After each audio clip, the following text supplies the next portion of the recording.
What you see here is $10,000 on the table. You can take this money as a loan, but I will charge you a little bit of interest rate. Like most people, you take the money and you go buy a nice car. But in 10 years, it's time to pay me back. And because of interest rates, now you owe me $20,000 and not 10. You will say, I don't have money to give you.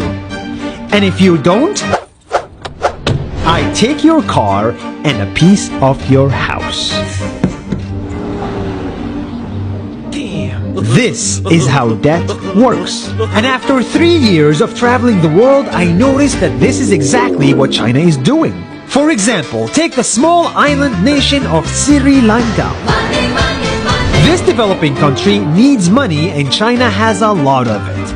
So Sri Lanka took billions of dollars in Chinese loans. It was easy money just there to be taken. And with that, they built skyscrapers, highways, airports, and shipping ports. The country grew and prospered. But few years later, this easy money came with interest rates, and Sri Lanka was so much in debt that it couldn't pay back China its money. And the only way out was to give China control of what they had built. In other words, Sri Lanka lost a piece of its home to China because of debt. This is the Chinese money trap. And it's a real thing I saw all over the world. In Papua New Guinea, I saw $2 billion in loans given by the Chinese to build skyscrapers, infrastructures, and ports. But there is no way this remote developing country can pay it back or its interest rate. And the only way out is to give China control of the country. In the Maldives, Pakistan, Malaysia, Laos, Kazakhstan, Mongolia, Egypt, Kenya, and South Africa,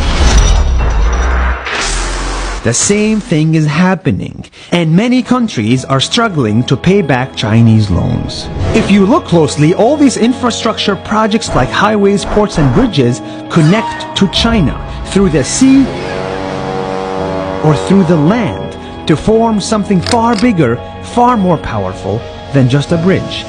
A new Silk Road. The world is already made by China, and I think slowly it will be owned by China. Don't get me wrong, building bridges, ports, highways, and airports is a great thing for the people and the country, but they come at a very high cost. And when these countries can't pay back the loans, these countries will lose their homes. One thing my parents had taught me is that there's no such thing as a free lunch or a free ride. So if we're not careful with our money or other people's money, then we better start learning Chinese. 下周见。